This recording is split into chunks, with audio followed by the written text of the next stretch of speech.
Hello guys, আসসালামু আলাইকুম। কেমন আছেন আপনারা? আশা করি সবাই অনেক ভালো আছেন। তো গাইজ, আগামী 12ই মে এসএসসি ও সমমান পরীক্ষার্থীদের ফলাফল ঘোষণা করা হবে। তো গাইজ, 2024 সালে 20,24,192 জন শিক্ষার্থী পরীক্ষা দিয়েছে।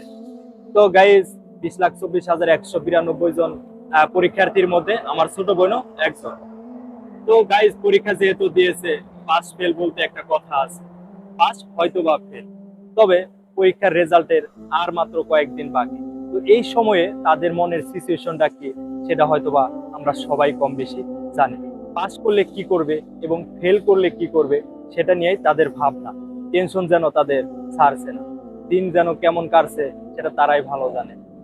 তো গাইজ, পাস করলে কি করবে সেটা তো আমরা সবাই জানি কম বেশি, তবে ফেল করলে কি করবে সেটাই জানার বাকি। তো গাইজ, চলুন তাদের মধ্যে থেকে একজন, আমার ছোট বোন যেহেতু পরীক্ষার্থী, তার মনের ভাবটা আগে শুনি যে তার মনে কি অবস্থা চলতেছে। তো গাইজ, গতকাল যখন আমার বোনকে আমি মেসেজ করলাম যে বোন কি অবস্থা, কেমন আছে, তো ওই উত্তরে বললো যে ভাই, রেজাল্টের আর মাত্র কয়েকদিন বাকি।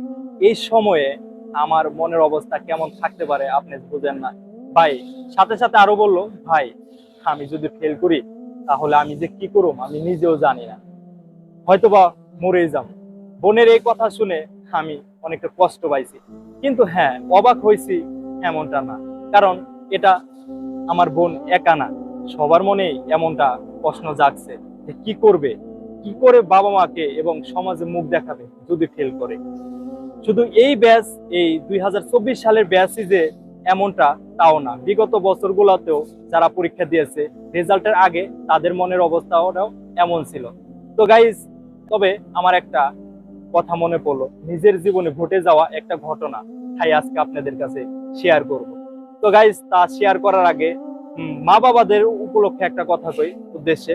তো যে শিক্ষার্থী পরীক্ষা দিয়েছে তাদের বাবা মা তারা কি ভাবছে, বা যদি তাদের ছেলে মেয়ে ফেল করে তাহলে তারা কি করবে সেটাই জানতে চাই। হ্যাঁ, হয়তো বা ভাবছেন যে এলাকার মানুষের কাছে মুখ দেখাতে পারবেন না, এত কষ্ট করে ছেলে মেয়েদেরকে মানুষ করছেন, তবে এই ছেলে মেয়ে আশা যেন একদম ভেঙে দিল। তো ফেল করে যেন সমাজের কাছে মাথা নিচু করে দিল, এমনটাই ভাবছেন। অনেকটা কষ্ট নিয়ে আছেন, হয়তো বা ভাবছেন ছেলেকে আর পড়ালেখা করাবেন। এমনকি সাথে সাথে এলাকার মানুষ এসে বলছে, ভাই আপনার মেয়ে কিংবা আপনার ছেলে পরীক্ষা দিয়েছে, পাশ করতে পারে নাই, কি অবস্থা, সারা জীবন দেখছি কষ্ট করে তাদের মানুষ করছেন, এখন এই অবস্থা তাদের পড়ালেখার জন্য কি না করছেন।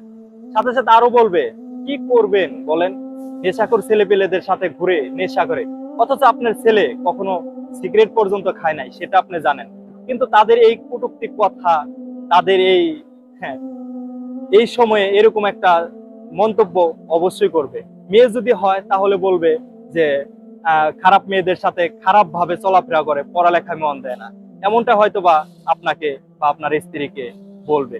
তবে হ্যাঁ, এই কথাগুলো শোনার পরে হয়তো বা আপনার মন চাইতে পারে যে আমার ছেলেকে, আমার মেয়েকে আমি আর রাখবো না বাড়িতে, হয়তোবা দূর করে দেব, নয়তোবা ত্যায্যপুত্র করে দেব, ওর জন্য পড়ালেখা খরচ আমি আর দিতে পারবো না, এই বাড়ির ভাতই বন্ধ, এমনটা মনে হবে যে মেরে ফেলি এরকম ছেলেকে।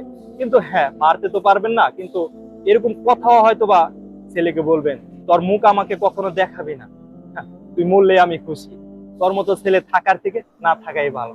তো এটা হয়তোবা আপনি বলবেন। এটা বলার আগে আমার জীবনের একটা ঘটনা যা ঘটছে, এটা আপনাদের কাছে শেয়ার করি।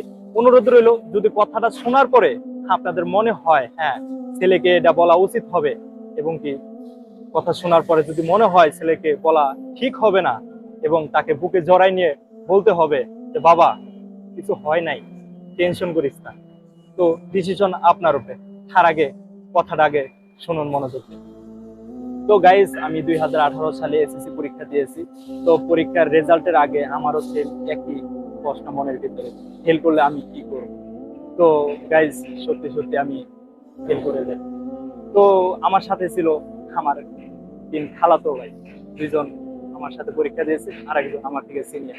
তো আমরা একসাথে ছিলাম। তো হঠাৎ আমার একটা ফোন আসলো, আমার কাকা ফোন দিয়েছে যে সুহান তুই তো ফেল করছিস। বিশ্বাস করবেন যেন আকাশ ভেঙে পড়লো আমার মাথায়। তো আমি আগে যেগুলা ভেবে রাখছিলাম যে ফেল করলে কি করব, সেম ওই কাজগুলা করার জন্য মন যেন আরো সায় দিচ্ছে। বিশ্বাস করেন, কিন্তু এটা আর করা হয়নি। তো সাথে সাথে আমি দেখতে পেলাম যে আমি ফিনান্স ও ব্যাংকিং এ ফেল করছি। তো আমি আমার হলে আমি সহ 32 জন স্টুডেন্ট ছিল একটি হলে। তো 31 জনই ফিনান্স ও ব্যাংকিং এ ফেল করছে। তো আমার মনে খটকা জাগলো যে আমি হয়তো বা খারাপ স্টুডেন্ট, তার জন্য ফেল করছি, সবাই তো আর খারাপ না। এই কথাটা আমি আমার বিদ্যালয়ের সাথে সাথে এসে আমার প্রধান শিক্ষককে করলাম যে স্যার, আমি সোহান হয়তো বা খারাপ স্টুডেন্ট, কিন্তু সবাই তো খারাপ না, তাহলে এই 32 জনের মধ্যে 31 জন কিভাবে ফেল করলো? তবে হ্যাঁ, আমার স্যার আমাকে শান্তি দিতে পারে নাই, তবে সান্ত্বনা দিছে। সে বলছে যে সোহান বাবা, হয়তোবা এক্সামিনার পাগল ছিল, তার জন্যই এমন কাজটা করছে। তো গাইস, সেদিনটা আমার মন বুঝেনি, তো ফেল করছি 10টা বছরের সাধনা। তো আমি কি করব, আমার মাথায় কিছু ঢুকতে আসছে না। আমার অনেক বন্ধু তো অলরেডি যখন সিগারেট খায় নাই, তারা সিগারেট খাওয়া শুরু করে দিয়েছে, অলরেডি গাঁজা খাওয়া শুরু করে দিয়েছে। তো গাইস, আমার আর খাওয়া হয় নাই, কিন্তু আমি ভাবছি আমিও খাবো। হ্যাঁ, আমার বাবা তখন প্রবাসী ছিল, তখন আমার বাবা আমাকে বারে বারে ফোন দিতেছে। তখন আমি আর ফোন ধরার মতো ক্ষমতা রাখি না, কি বলবো, রিসিভ করে বাবা আমি ফেল করছি এই কথা বলবো বাবাকে, সাহস পাচ্ছি না, কিভাবে রিসিভ করব। বিশ্বাস করেন, আমি রিসিভ করে নিলাম। তবে হ্যাঁ, আমার বাবা অন্য বাবাদের মতো না। আমার বাবা আমাকে বকাঝকা একটুও করে না। সে জানতো যদি আজকে আমার ছেলের মাথা আকাশ ভেঙে পড়ছে, 10টা বছরের সাধনা নষ্ট হয়ে গেছে, আমার ছেলে কতটা কষ্ট পাইছে, সেটা আমার বাবা নিজে থেকে বুঝতে পারছে। কারণ তার ছেলে পরীক্ষা দিচ্ছে, সেও কতটা মনে আশা নিয়েছিল যে গ্রাম শুদ্ধ মানুষকে মিষ্টি খাওয়াবে, এবং সে যেখানে ছিল সবাইকে দাওয়াত করে খাওয়াবে, এমনটা আশা, এমনটা মন্তব্য সে আগে থেকে করে রাখছিল, সবাইকে খাওয়াবে। অনেকটা খুশি হয়েছিল আমার ছেলে এক্সাম দিছে, পরীক্ষা পাস করবে। তবে পরীক্ষা পাস করতে পারিনি, তার মান রাখতে পারিনি। তবে আমার বাবা আমাকে বকাঝকা করে না, আমার বাবা আমাকে আমার বিকাশে 2000 টাকা পাঠিয়ে দিয়ে বলছে, সুহান বাবা, এই টাকাটা রাখো, তোমার কাজে লাগবে, খরচ করো। তবে হ্যাঁ, তুমি ফেল করছো, তাতে আমি অনেকটা কষ্ট পাইছি, সত্যি কষ্ট পাইছি, কারণ তোমার এনে অনেকটা স্বপ্ন ছিল আমার।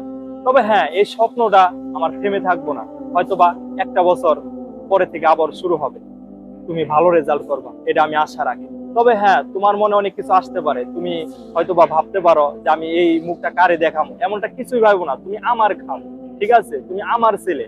আমি যখন তোমার কেউ কিছু কিছু বলি নাই, অন্য কেউ কিছু বলবো না, আর বললো তাদের কথা তুমি কান দিও না।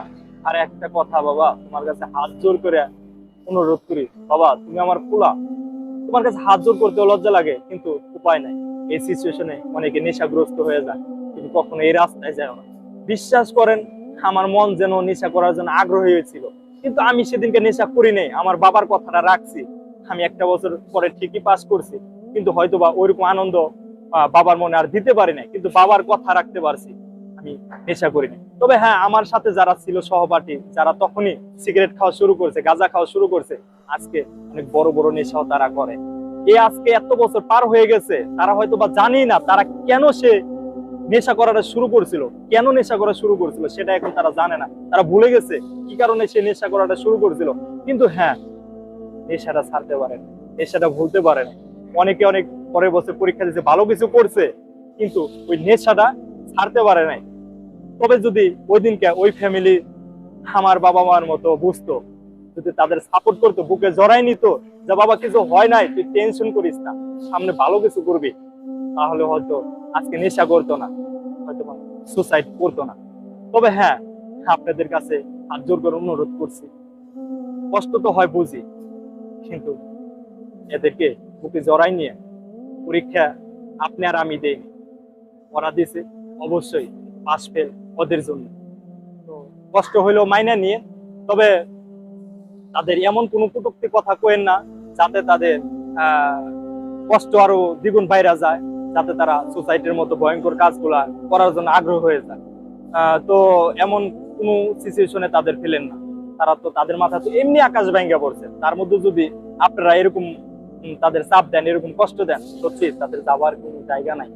তো অনুরোধ রইল সবার কাছে যে এই ভিডিওটা শেয়ার করে দিবেন, 20,24,192 জন শিক্ষার্থী জানি দেখতে পারে, এবং তাদের বাবা মাও জানি দেখতে পারে। এই ভিডিওটা দেখে জানি তাদের সাপোর্ট করে। ভালো থাকবেন, সুস্থ থাকবেন। আল্লাহ হাফেজ।